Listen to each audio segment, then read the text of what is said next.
2 বছরের মধ্যে দিল্লিকে বাংলাদেশি মুক্ত করব বললেন বিজেপি নেতা অমিত শাহ। কেন বাংলাদেশিদের নিয়ে এত চড়াও হলেন এই নেতা? ভারতের রাজধানী দিল্লিতে আসন্ন বিধানসভা নির্বাচন নিয়ে তীব্র রাজনৈতিক উত্তাপ সৃষ্টি হয়েছে। আগামী 5 ফেব্রুয়ারি অনুষ্ঠিতব্য এই নির্বাচনে মূল প্রতিদ্বন্দ্বিতা হবে আম আদমি পার্টি ও ভারতীয় জনতা পার্টি বা বিজেপির মধ্যে।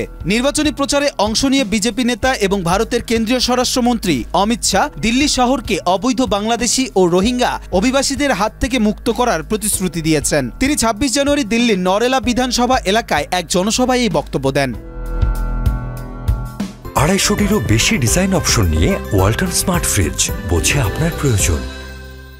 অমিত শাহ অভিযোগ করেন, আম আদমি পার্টি ভোটের জন্য অবৈধ বাংলাদেশি ও রোহিঙ্গাদের আশ্রয় নিয়েছে এবং দলটিকে অবৈধ আমদানিওয়ালি পার্টি বলে আখ্যায়িত করেছেন। তিনি আরো বলেন, কেজরিওয়ালের সরকার গত 10 বছরে দিল্লির অবস্থা খারাপ করেছে, নোংরা পানি সরবরাহ, জলাবদ্ধতা ও স্কুল হাসপাতালের দুরবস্থার জন্য।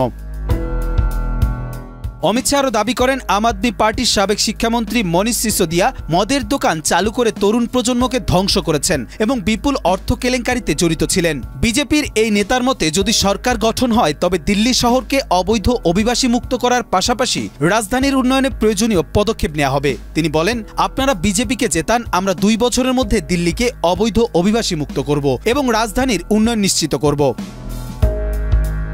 অন্যদিকে আম আদমি পার্টি বিজেপির এসব অভিযোগকে ভিত্তিহীন বলে উড়িয়ে দিয়েছে। 70 আসনের দিল্লি বিধানসভা নির্বাচনে ভোট গ্রহণ হবে 5 ফেব্রুয়ারি এবং ফলাফল ঘোষণা করা হবে 8 ফেব্রুয়ারি। নির্বাচনের ফলাফল দিল্লির রাজনীতিতে গুরুত্বপূর্ণ ভূমিকা রাখতে পারে।